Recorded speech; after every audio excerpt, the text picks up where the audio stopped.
Ah, you thought that I would be late, but yet here I am.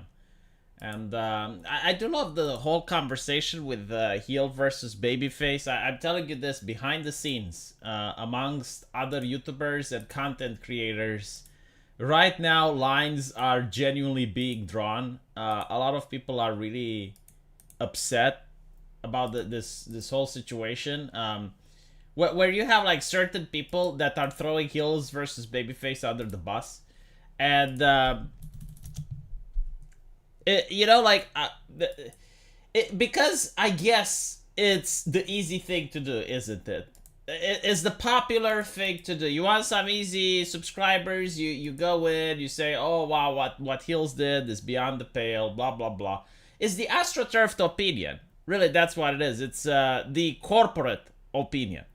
So again, a lot of content creators are taking notice. Like, what does this mean? Well, it means you're not going to collab with people that are just flat out wrong. Because the thing is, like, I as a content creator, I have to ask myself the question: what if one day I have a bad take?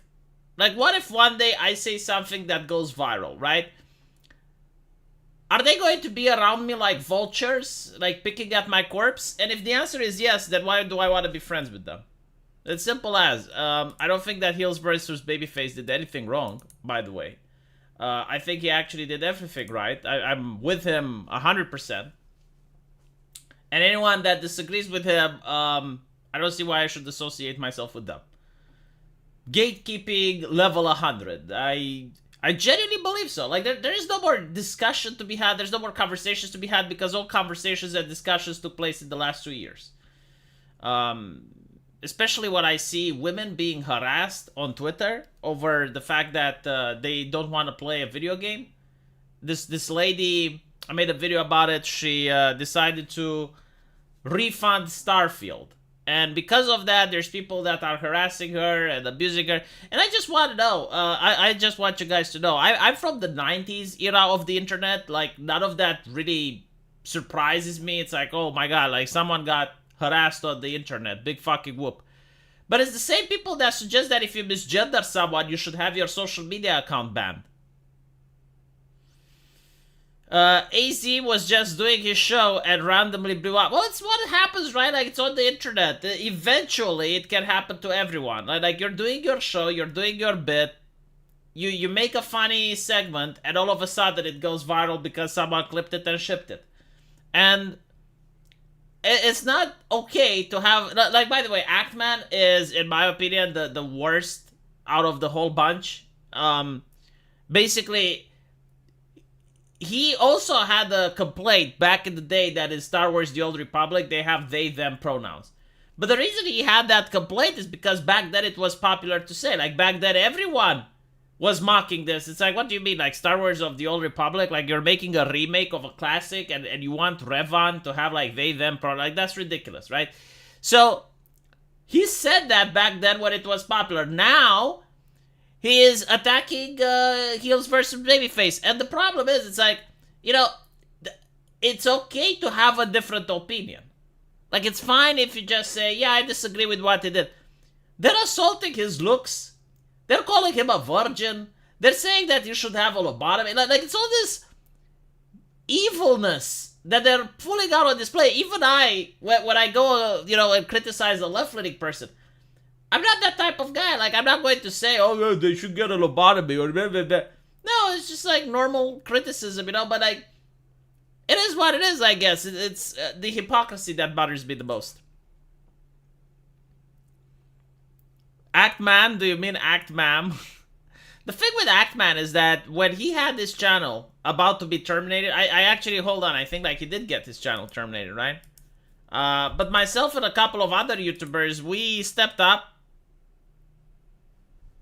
We stepped up and we did our best in order to get him to have his channel back. I still don't regret that, by the way, because I do believe out of principle that content creators, independent ones, they should band together every single time, because it's not content creators against each other, it's content creators against corporations and stuff. So I do believe that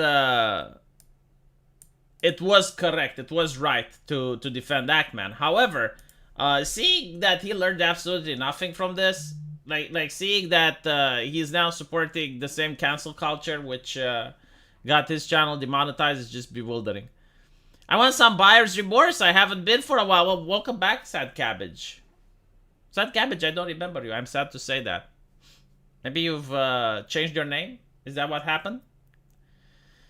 So the problem is even criticizing Starfield technically will bring hate upon you. Yeah, no, like they're gatekeeping so hard, it's not even funny. Like I have seen the gatekeeping being dialed to 11. Like as I made the video and I talked about this streamer lady which is getting harassed because she doesn't like the fact that this video game has pronouns. But it's not only that, like VTubers are yet again being harassed. And it's so fucking weird. It's just like they're harassing women constantly, non-stop. I don't know why, though. Like, I find this to be interesting. Why aren't they harassing men? Why is it only women that they're harassing? So, like, this lady just literally goes on Twitter and says, yeah, I don't like this game. I'm going to refund it. They're harassing her on YouTube now. Like, they're on her YouTube comments. They're jumping platforms, like, stalking this woman and shit.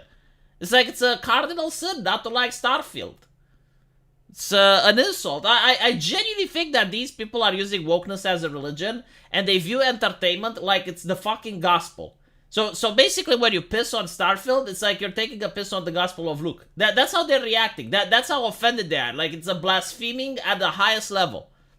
Thank you for the $2, American Outliers. Hope your day is good. What's on the menu? Oh yeah, we're discussing about the video game which apparently created a little bit of controversy over the fact that it added pronouns. And by the way, like, do you know that they misgender you? Like, the NPCs misgender you non-stop in the fucking game? Like, it's interesting how the left doesn't complain about that. Because, like, if you create a character, like, let's say you actually create a trans character in the game. So you create a male character with female pronouns, right? She, her. All the NPCs still misgender you. No one is going to call you they, them. And I know why, by the way. It's because they would have to pay a voice actor to do all the lines and then implement it. Like it's a monumental chore. Because now that I'm doing my video game, like something as simple is really not. Like it's actually very complex. Like to have a video game character that like every single voice line would have to be him, her, they, them, zer, her. Like it would be just such a monumental task that it would cost them a lot of money. So they just don't do it. They don't fucking care. Here's a tip. Good night. Why, thank you, 1-3. I wish you would stay longer. GDA 79, I had buyer's remorse till you said I'm feeding your cats. It is true, though. Right, so, what's one more thing I wanted to talk about? You know, I was thinking, like, how gender is a spectrum, and you have, like, all these pronouns and stuff. What if I don't want any pronoun, though? Like, legitimately, what if I don't want to identify as any gender? Like, none of the genders on the spectrum identify me as such. I'm not even non-binary, because non-binary refers to the fact, like, you're neither male nor female. I'm nothing. Like, literally, no gender on the you can't put me in a box. You can't box me in, right? And because of that, I want no pronouns. Is that a possibility? Like, literally, when it comes to pronouns, I'm blank. Like, you can't refer to me because, like, no pronoun would fit me. I'm genuinely curious if you can do this. It would probably upset them a lot. Usually, like, they do not... no, not even in it. Like, there are no pronouns that can define me. I have broken through the chains. I have liberated myself. But like, think about it, right?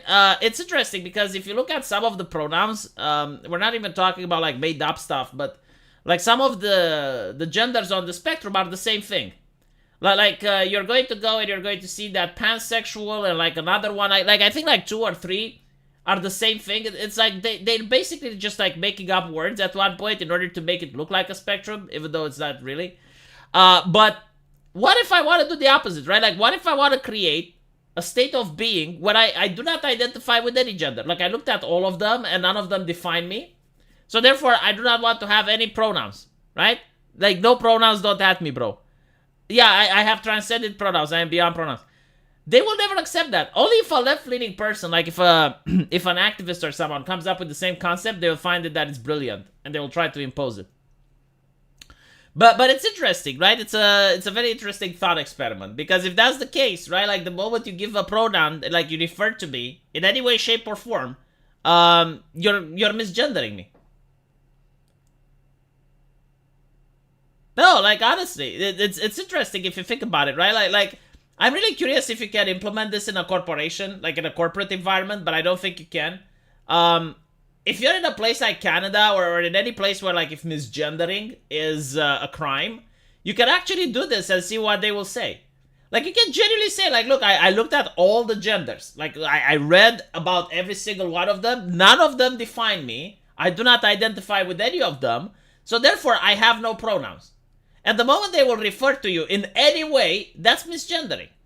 If they say he, if they say him, if they say it doesn't fucking matter. Like anything they will say besides naming you, right? Like they will have to say V every single time they refer to me. Like they will have like, well, did you hear what V said? Yeah, it's what V is speaking. V is speaking, right? You'll not be able to say like he is coming towards us. It would have to be V is coming towards me.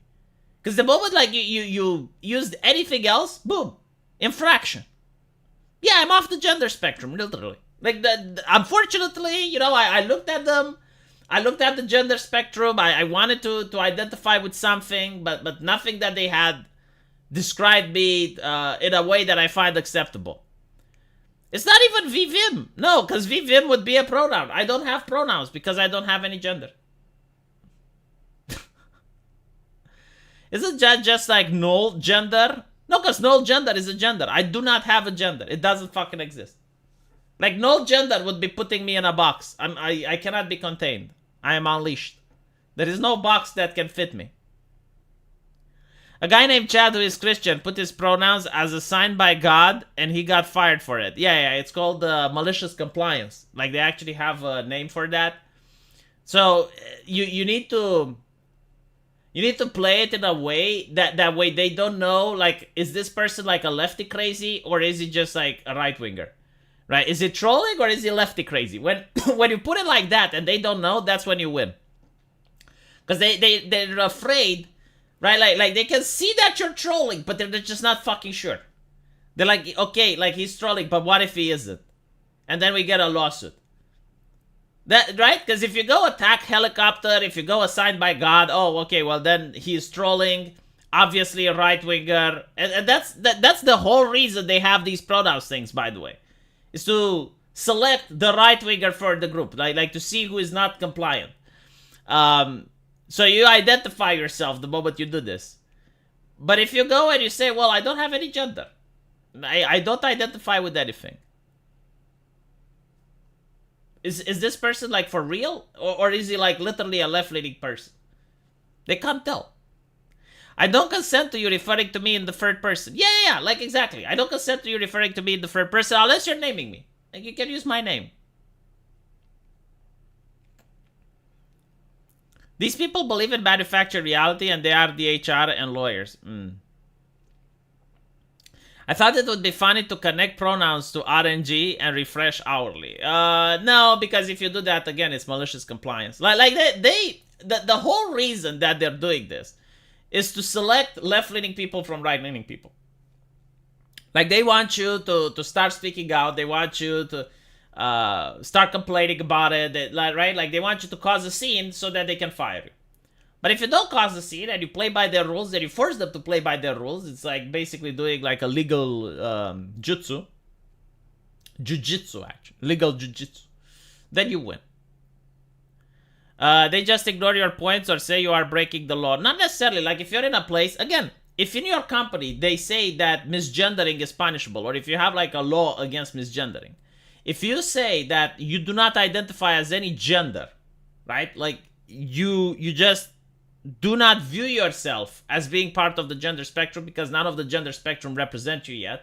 There may be a gender that does, but they haven't written it down. So because of that, you don't want to identify with anything.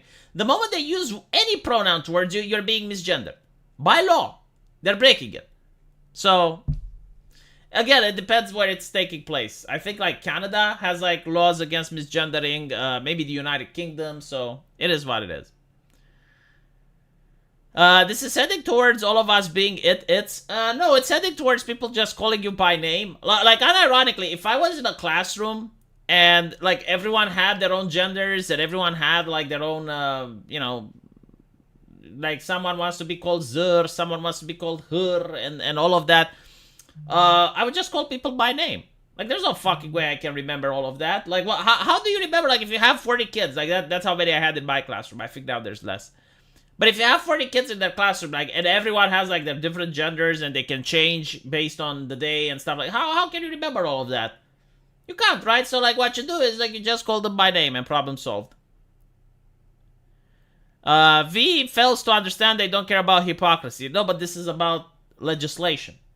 Right? Like, when you talk about legislation, you don't go on Twitter. You go in front of a judge. And the judge has to apply the law.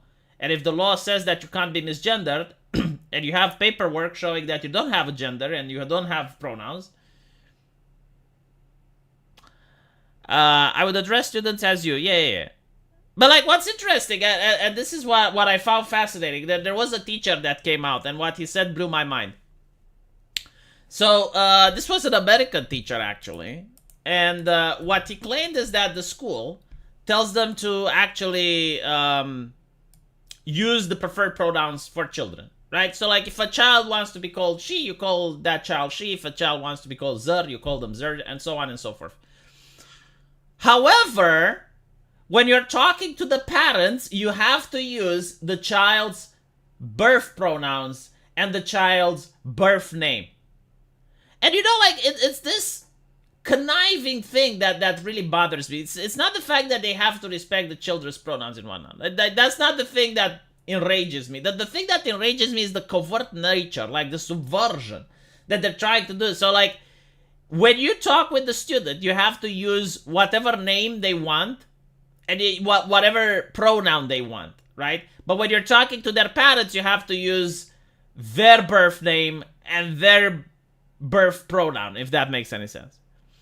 And it's like this idea that the teacher has a right to hide something from the parents. And I'm thinking, like, is there any other situation at all that we can think of within the last 100 years where it was okay to hide something from the parent? Like, anything. Is there a single thing that you guys can think of? Assuming that the parent, like, is a normal parent, right? So we're not talking about, like, an abusive father or, you know, like, someone that has mental issues. I'm talking, like, legitimately. Like, if you guys can think of any, please let me know, because I genuinely can't. I do not know of a single situation where, like, you know, like, you're a teacher and you found out something about a child and you're not supposed to tell the parent. I can't think of any. The camera, yeah, I'm not doing anything. It's just the lag. Yeah, I can't think of any either. There must be something. I'm pretty sure that if we all sit here for an hour and we think hard, all of 177 of us, we may think of, like, one thing where it would be proper. But, you know, like this to me is really scary. Like, if you're a parent and you're thinking, like, all right, well, I'm going to send my kid to school, and there is a possibility that the teacher is going to hide stuff from me. You go directly to the principal of the superintendent. But, like, what if the principal or the superintendent is the one that told the other teachers to behave this way? Only if the parent was predating on the child, maybe you call the cops. Yeah, but, like, you still tell the parent. Right? So, like, if a kid comes to school and he's got bruises on his hand, and, you know, like, you talk to him and you find out that he's molested, you call the cops on the parent, but you still tell the parent why you call the cops on them, right? Like, the cops still inform the parent. So, no, like, there is absolutely no situation that I can think of where they know something and they don't tell the parent. I guess, like, maybe you catch the child smoking, right? And you're like, okay, well, he's got, like, a really mean dad, and he may spank him if he goes to at home. But even then, the teacher would still have a moral obligation to tell the parents, like, hey, I caught your kid smoking. I got called as a parent for totally stupid things. Yeah, like literally everything that I did. I remember like when I was in school, everything that I did, literally everything, they would call my parents over it. So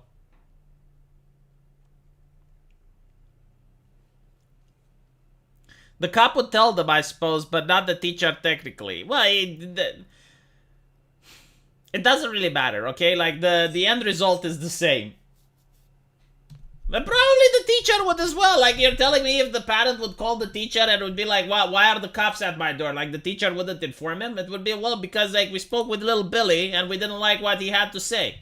We were very concerned. Like, little Billy concerned all of us. Okay, so, now I want to talk about something that American Outlier is going to enjoy. Liberty Safe. Is American Outlier still here? Because I want to talk to him about something. So I didn't know about this, but did you know that in America, there are safes specifically designed for guns? Like, you have a gun, and you need to put it in a safe. I guess, like, this kind of makes sense, because, like, there is no fucking way that your kids are going to get access to your firearm if you have, like, a safe for them. But at the same time, if you need the firearm really quick, like, what do? You go like, beep, beep, beep, beep, beep. Brrr. Anyway, right, so, they're very expensive as well. Like, $7,000, I was told, is what the quarterly paid for one of these safes. Jesus, like, that's a lot of money. But anyway, right, so, there's a controversy. One of the friends from the Hodge twins, you guys listen to the Hodge twins? Right, like, they're really interesting fellows. I like their channel. They go like, yeah. I like that shit. Yeah. America, yeah. I love them. But anyway, right, so one of their friends apparently got raided by the feds over January 6 charges. So the feds went to the company of the safe, Liberty Safe, and Liberty Safe told them how to open this guy's safe in order to get his guns. So, there's the controversy because people are saying that they shouldn't have given them the combination. The FBI did have a warrant, so they had a warrant from the judge. Now, what's interesting is that the company is now acting like a leftist company and is closing down comments. Like, it's not engaging with the public anymore. It doesn't want to engage with the customers, which are outraged. Now here's my take on this. I do agree that people need to have privacy, with the exception if you have a court order, right? So, like, for example, in my country, I do not know how things are in America. But in my country, if, let's say, I'm suspected of sending CP pictures over the mail, the government can get like, normally they can't read my mail. However, in this situation, if they convince a judge that there is enough evidence to convict me, they will get a warrant and they can seize my mail and they can look into it, right? Now, in the case of the safe, I do think, like, the government can crack the safe open. Like this thing is not impenetrable, right? Like, there is no need for the company to give access to the feds in order to look into your safe. I think the feds should work their ass in order to crack it open. Like, it's there, and I know why they don't want to crack it open. It's not that they can't or that it's difficult. It's that if they don't find what they expect to find, they can get sued. So, like, if they suspect the guy, right, like, they charge him for January 6th, and then he is found not guilty, then they have to pay for his fucking safe. Chances are, it may actually be the person that fucking signed the paper that has to pay for the thing. So this is why they don't want to crack it. And this is why people are upset at Liberty Safe, the company. It's because it wasn't their obligation to provide access to the feds, even if they didn't have a warrant. Like, I don't know. Like, I would have to look into the legislation, because if that was the case, if the company was forced by legal reasons to give access to the safe, then they would have said it on Twitter. They would have said it like, look, we had to do it because otherwise we can get arrested. Right? But they didn't say that, which leads me to assume that they genuinely had the choice. They could have told them to fuck off. But because they didn't tell them to fuck off, Now their customers are upset. You can't have a product called Liberty Safe when you're giving access to the government to your belongings. And again, the reason that I'm thinking like this isn't the same like getting a warrant to see someone's mail or to listen to someone's phone or something like that is because you can actually get into a safe. Like, it's not impossible, especially if you're the feds, you have the resources to, like, people know how to do it. It's just difficult and you're responsible because if the safe is worth $7,000, then you have to pay for that because you ruined the thing. And this is what the conversation is about, I think. Without a subpoena, there's no reason to give them the code. Okay, so see, I didn't know the legislation, but I immediately managed to figure it out based on the events. Because the moment that the company doesn't go online and defends itself by saying, hey, we had absolutely no way to fight this, like we were forced by a judge, right? But they're not doing this, which leads me to assume that it's just their decision. Now, it is possible that the company may have done a couple of bad taxes, you know, like they filed a couple of wrong tax reforms. Maybe they did something bad that they don't want Uncle Sam to take a close look at them. Maybe they were threatened in other ways. It's like, oh, nice safe-making company you have here. It would be such a shame if the steel mills stop supplying you with, you know, like that type of thing. But I don't know. Like, to me, it sounds like really bad business. Hot take, they had a warrant. Plus, it's better for him that they got the code because they didn't have to cut his expensive safe, which they absolutely would have. No, I agree, Ministry, but I feel like that's his decision, right? So apparently people say that the warrant isn't enough. They needed to have a subpoena, which, again, I genuinely do not know whether or not this is enough or like how the law works. But what I do know is that if you cut a man's safe without legal reasons, like they actually go to court and it's proven that he is not guilty and you cut a man's safe for no fucking reason, I think you have to pay for it. Like, that man can sue your ass. And it can sue not the entire, you know, like the feds. They can sue literally the person which signed on the order to cut it open.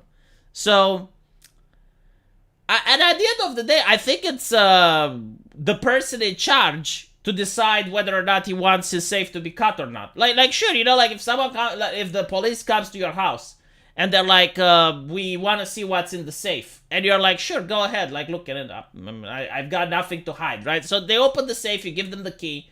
That's one thing. You can also say like, no, fuck it, they open it yourself. I don't have to help you.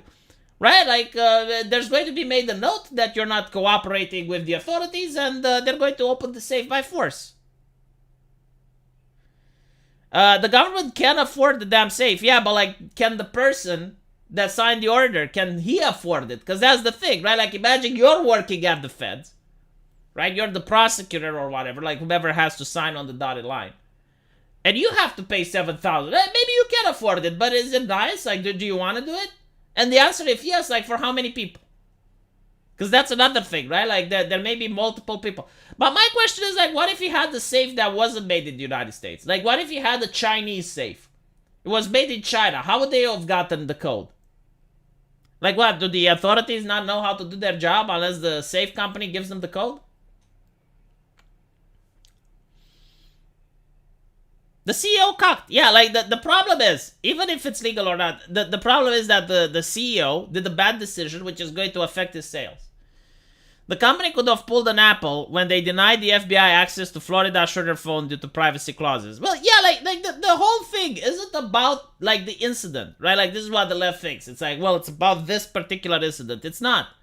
It's about the principle. It's about that other people want to feel that their data is safe. Yes, even from the government. Like, if your data is safe from the government, it's safe from everybody. And some people genuinely do warrant privacy. I know that America, unfortunately, is becoming a culture where privacy isn't important. But in many other countries, and I think that even in some Americans, like, they do value their privacy. It's the principle of it. It's not necessarily like you have something to hide or... No, it's like the very principle. This is like Apple having a master code to unlock your iPhone remotely and giving it to the feds. Yeah, Apple refused to do that. So you do have a point. Chinese safe, I wouldn't be too confident in it. Well, you know, like the thing is, most of these safes are crackable if you have them, right? So like, if the government wants to crack a safe, it will crack it. The problem is, like, even if it's a Chinese safe, and let's say like it's not made from premium steel or whatever, it's still going to hold up. Like why do you buy a gun safe? I assume you buy it so that kids don't have access to your firearms or anyone that you don't like, right? No one is going to be able to carry this shit in their pocket. You're not going to have people that literally pick up the safe and walk away with it. Like, at least that's how I view it, right? Like there is a saying that any door can be unlocked, but the fact that there is a door there prevents people from trying to unlock it. But realistically speaking, every single door in the world can be opened.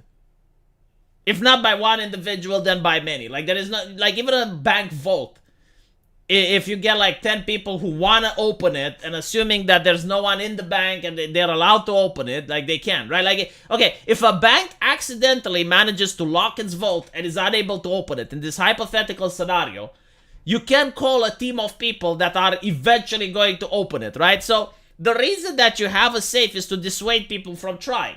Like, that's the main purpose. The moment you have like people actually trying to open it, eventually they will manage.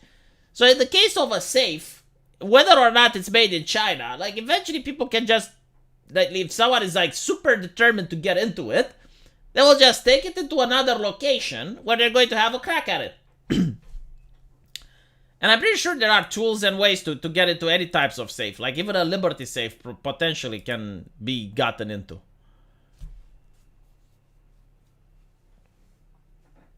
The safe news, yeah. You can unlock any door. You can't take the door itself, though. I wonder if you can or not. Like, can you take the vault door to a bank? It's probably a good reason to have safe without the digital keypad. There's advantages and disadvantages. A $30 grinder will get into any safe with time. Feds would sell back doors. Are you kidding me? What? Locks exist to keep honest people honest, I see. Speaking of any lock possible to open, you should take a look at how all the cryptography organizations are starting to react to quantum computing, including the NSA. Yeah, they're freaking out. So it's really interesting, right? Like, on one hand, you have governments that are trying their best to dissuade any type of program that encryption programs. Yeah, like, government, especially in Europe, they're really trying to push against encryption software. Like, they absolutely hate it. They just can't stand the fact that someone out there may have some data they can't reach, right? So they don't like encryption software. On the other hand, you have like quantum computers, which are capable of cracking even the most complex encryption softwares, and the government absolutely despises them. And it's just like such an interesting dance, isn't it? So like, the government despises that you're hiding something, and the government also despises that some people may see what the government is hiding.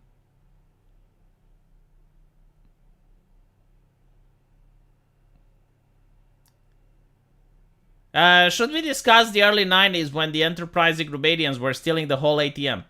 I think that's still being done in some places. Like, I think like last year I saw a couple of guys like hooking an ATM to a car and then driving with it.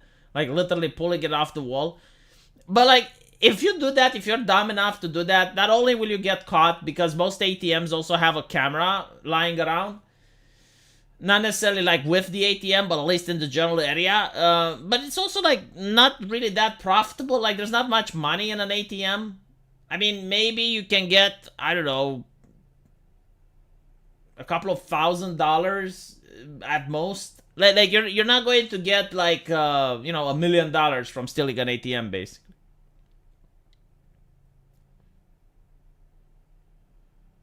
ATM theft in Philadelphia is a big problem. Yeah. No, I'm willing to bet like the banks are more upset about the machine itself than the money they lose. The machine, the ATM itself, is probably more expensive than whatever money it has in it.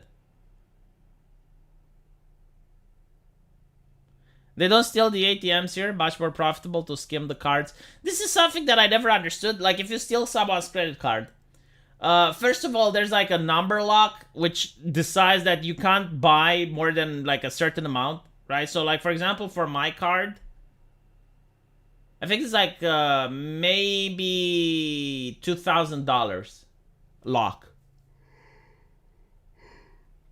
Which, don't get me wrong, like it's still a lot.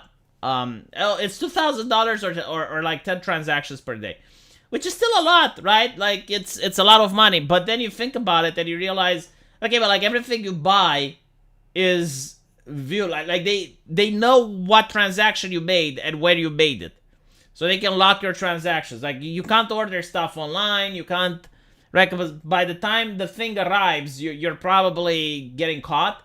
And on top of that, when someone notices that their credit card is stolen, they're going to do their best in order to call the bank and shut down the account. So I generally like don't know how it works. Like this credit card theft, I generally do not know how anyone does it and why it's profitable, because from what I see, it's a lot easy to get caught from it.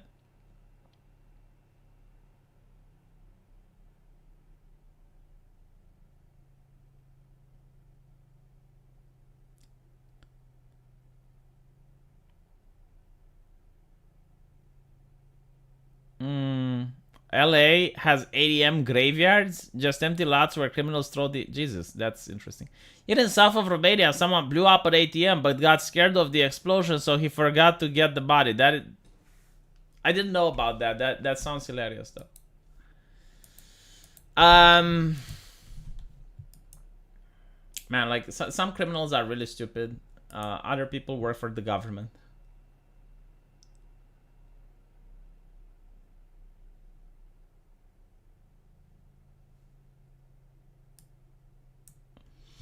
People are still talking about the pronouns in the game. My god, like they're so disingenuous. Like people saying that pronouns aren't political. My argument is like this. All right, so if we remove pronouns from a game, who's going to complain? A, nobody, which would mean that pronouns aren't political. Like if you remove them and no one complains, then they aren't. B, everybody. So if everybody complains, they're also not political, right? Like if everyone is upset about the removal of pronouns, then yeah, they're not political. C, the Republicans complain. Well, if the Republicans complain, then that would make it political, right? Or D, the Democrats complain. And if the Democrats complain, that would make it political. So again, if you remove pronouns from the game, who's going to complain? Everybody, nobody, Republicans or Democrats? It's not political, right? It's not split on party lines. So come on. It's such an easy thing to debunk. And not only that, like they will say, oh, but like pronouns exist, don't you have pronouns? It's like, yeah, but we're not talking about that, are we? We're talking about video games right now.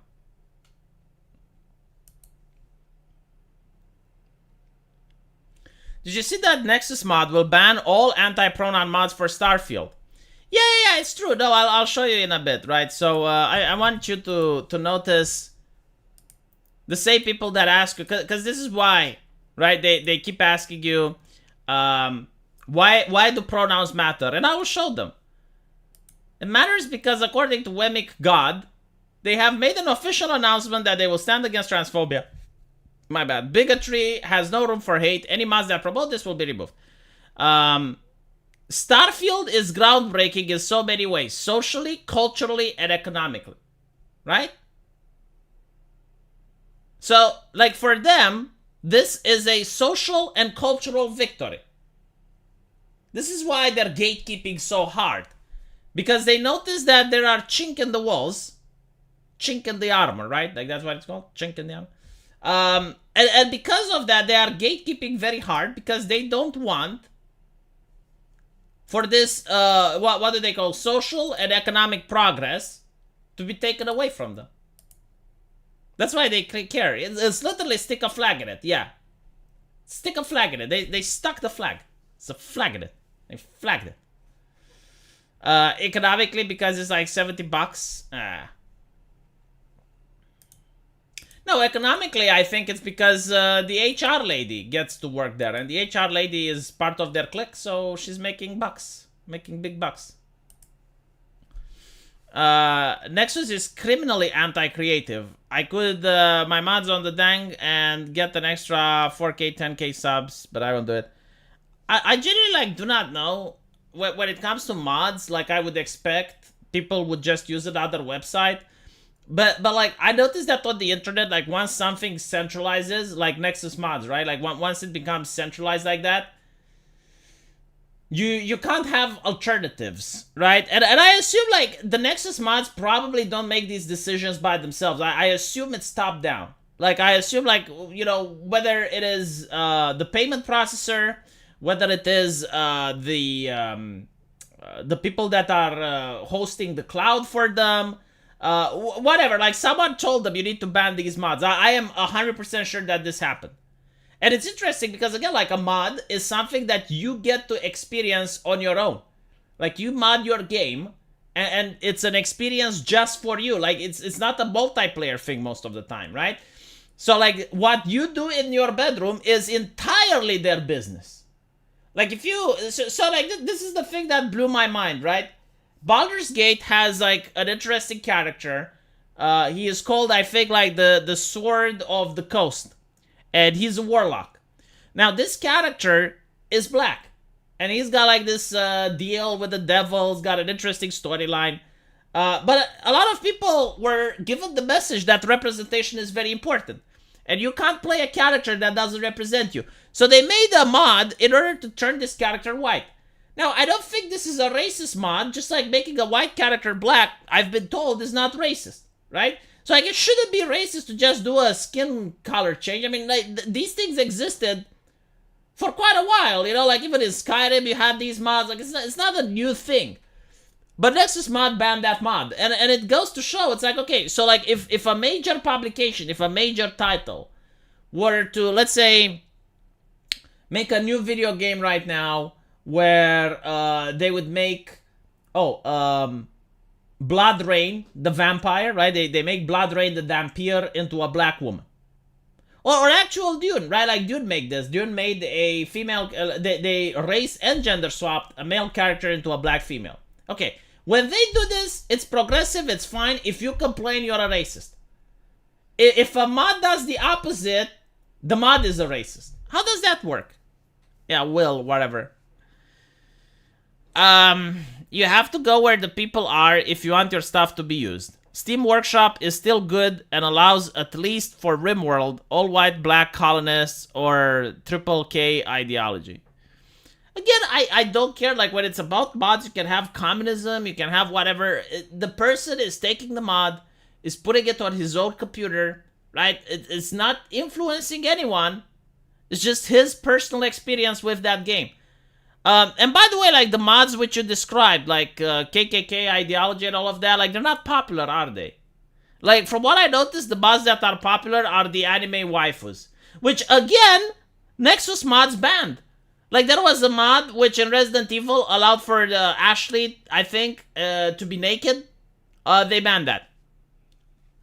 I'm like, but why though? I mean, it's not something that I would install. It's not something that I would look at, but like, meh. Like, is this like a problem? Is it a world-ending thing? Like,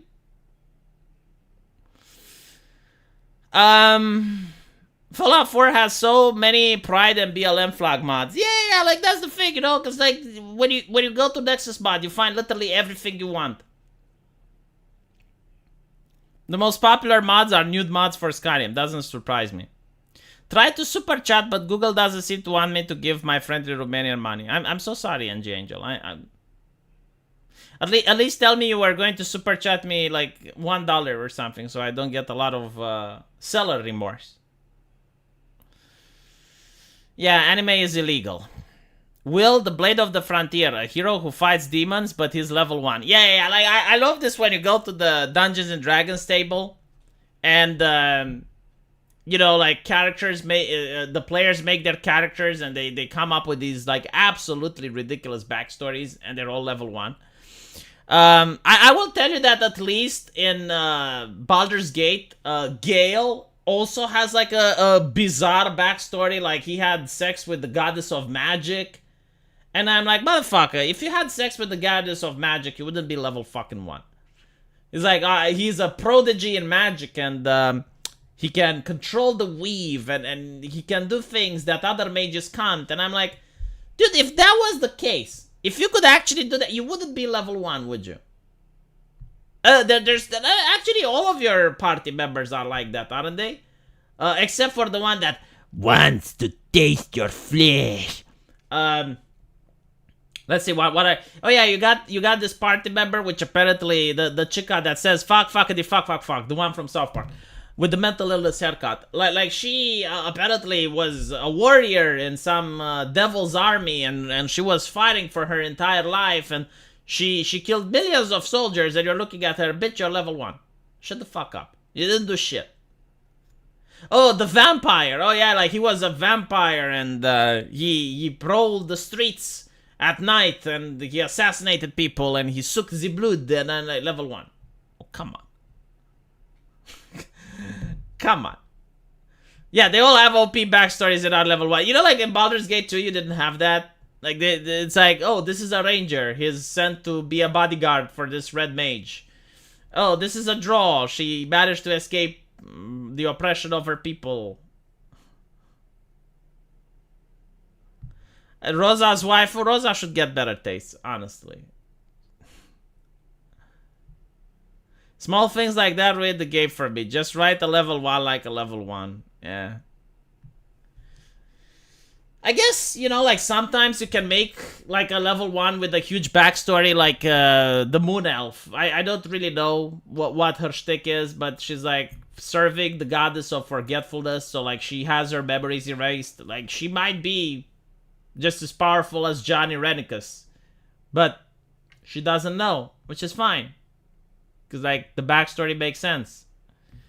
Game should have started at level 12 and went to level 20 if they had these backstories. Yeah. No, I mean, it is a thing. I don't find it really that annoying. It's just hilarious. There was another game, Betrayal at Krondor.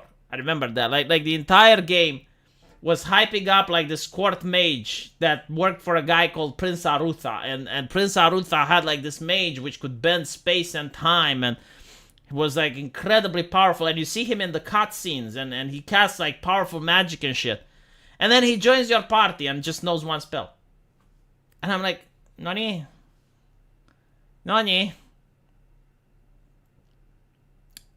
Baldur's Gate 1, you are just barely out of childhood and into adulthood. Your childhood friend just happens to like pilfering things. Random people you meet have flaws. I will say that the story of Baldur's Gate 1 was boring as fuck. I didn't like it. I'm sorry. I know that I'm doing some heresy right now. For me, the series starts with Baldur's Gate 2 and ends with Baldur's Gate 2. Like Baldur's Gate 2 was an amazing game. Baldur's Gate 1 was shit. Absolute shit. The villain isn't interesting. The story isn't interesting. But you know what? That's fine. Why is it fine? Because it was one of the first games of the genre. It was one of the first RPGs ever made. It does really well what it's setting up to do. And because of that, I applaud it. But other than that, I'm not going to read your comments. Shut the fuck up. But other than that, it's a bad game. The tadpole is reducing their power level. But like that would mean, okay, so if the tadpole is reducing their power level, even though it's not the case because actually the tadpole can add to your power level, but alright. So you're telling me that if they're all level 20, and you remove somehow, like through some magic, you remove the tadpole, would they become like level 30 or level 40? Right? Like,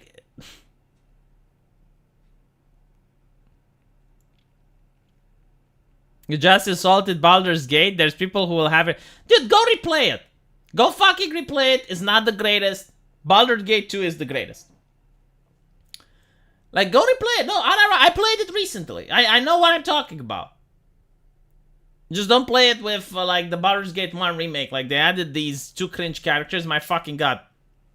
There's this wild mage they added. And, She is so fucking cringe, chat. Like she's like the self-insert. I swear to fucking god. She's supposed to be like cute and funny, but she isn't. She's just cringe all over. I played Baldur's Gate 1, but it was too primitive. Yeah. Like when you play Baldur's Gate 1 especially, you notice... Well, actually, Baldur's Gate 2 has this as well. You notice a lot of things that are bothering you, like convenience issues, let's put it like that. So, they have like crowd control, which literally lasts for 3 to 5 minutes. So, if you get your character feared, it's going to run around the map doing absolutely nothing for like 3 or 5 minutes. You don't have any control of the character unless you have a spell to cleanse them. But if you don't have a spell to cleanse them, you literally have to wait in front of the computer for 3 minutes until you can play the game again.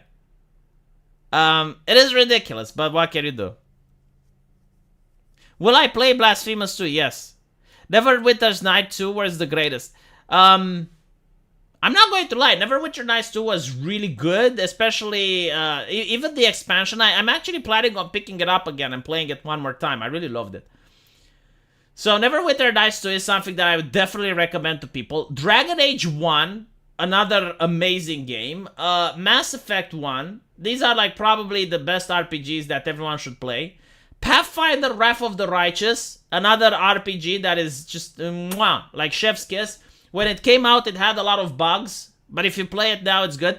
The only problem with it is that most of the enemies are demons, and demons are immune to spell casting. Like it's not that they're immune, but they have like this racial ability, which gives them like protection from spell casting. So if you play a mage in that game, it makes the game so hard. But other than that, no, it's a really great game. I would definitely recommend it to people. Neverwinter Nights 1 was better, especially the Hordes of the Underdark. I wouldn't say so. I like Torio from Neverwinter Nights 2, and I think like she sells the game. But the fact that you have a castle, I mean, it was like a really huge thing back then to like have your home base and build stuff. So you had like a castle, you got to decide what adventurers got to do. You pretty much like had your own kingdom and shit. And for a game at the time, that was like a monumental achievement. So I used the mod to give myself super spell penetration. Yeah, but like that doesn't count. Like I'm talking if you actually want to play the game properly.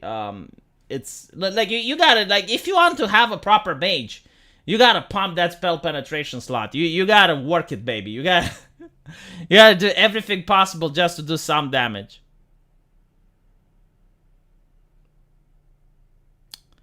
Hello, Victor. You should play Fallout 76. Meh. No, Fallout 76, isn't that the multiplayer shite where they decided that they don't want to have NPCs? And I actually even know, like, I have someone on the inside and I know why they did that. They did that because microtransactions were a thing. Gaming as a service, they called it. So they wanted to make Fallout 76 so that they can milk players for money constantly. This is why they didn't even bother with NPCs and they didn't want to have a story. It wasn't like a decision in order to make a new game. It was like, let's rush this game as soon as possible so that players can get hooked and we can benefit from gaming as a live service stuff, right? So I will never support Fallout 76. Just like I'm not going to buy Starfield. I don't care if it's a great co-op game. I don't care. It was bad at start. It's not a Fallout game. Like, Fallout is an RPG game. That one butchers the lore, contradicts the lore. If I play Fallout, I just play it for the lore and the universe. I am a ride or die World of Warcraft player. That is actually correct.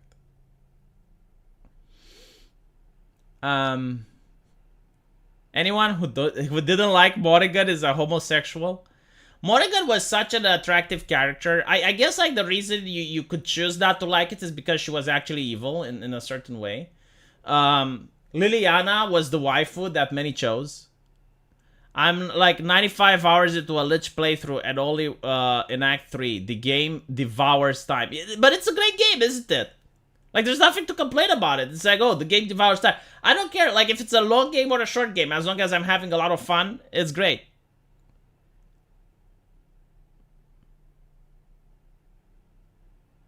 It has gotten considerably better. The cheering was deafening when the Wastelander expansion came out with the added NPCs. I see. I don't care. I'm not going to play it. I'm sorry. It's not for me. If you want it, go play it. Not for me. Oh, the sailor lady is the waifu that I had. Like, she had big booba. She appears in Dragon Age 2. And she's like a captain or something. And she has like really big boobie. A woman that can try. Oh, and I remember like if you had Liliana in your party, you could have a threesome with the big booba lady. But if you had Morrigan in your party, she got disgusted at the idea and probably even dumped you. A woman that can transform into a spider and devour me. Come on, that's the kind of thrill that makes sex hot. Jesus. One major complaint. The music is bland. In which game? No, I would not say that Path of the Righteousness has bland music. I mean... Anyway, right. Dragon Age 2 did not have a fantastic combat system. I will tell you the problem with Dragon Age 2, right? So, like, one of the things that they did is they didn't have the money to make a proper sequel because, like, they rushed it. So Dragon Age 2 comes out, like, 1 or 2 years after the first one. And, you know, it uses a lot of assets. Like, that's fine. But one of the things they did is, like, all right, well, instead of, like, having this adventure that goes across the continent, we're going to have this adventure which focuses around the same city. But instead, it's going to be like the same city through many decades of years, right? So, like, the city goes through a plague, it goes through an invasion, it goes through many things, right? So, like, as you're progressing the game, it's just like time moves forward a lot. So, you're revisiting the same places, basically. Now, the problem with this is that it gets boring really fast. Like, you know, it's only so many times you go into the city sewers before it gets boring. And on top of that, there's a bug where, again, you can see in the city sewers, like, the corpses of the guys you killed 10 years ago, right? And they're not decomposed or anything. They're just fresh. But the problem that I had with the game is that all of the combat would be like this. You get a wave of enemy, and you'd be like, all right, well, mages in the back. You have your tank in the front, and you're good to go, right? Like, you're playing strategically.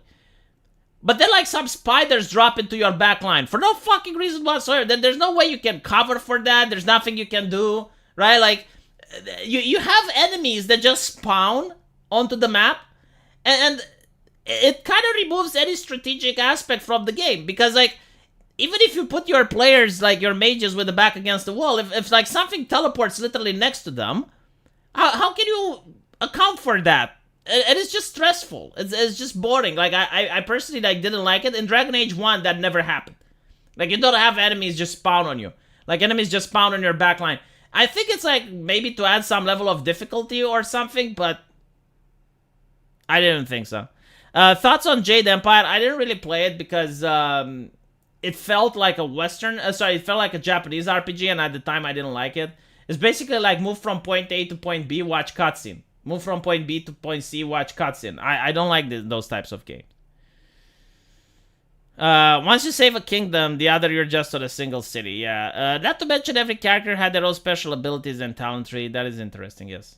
My internet is good. I don't know why it keeps dropping. But anyway, I'll just end it here because I think like the battery for my phone is dead, not the internet. So anyway, right, hopefully you guys enjoyed this, and I will see you all in the comment section. Take care.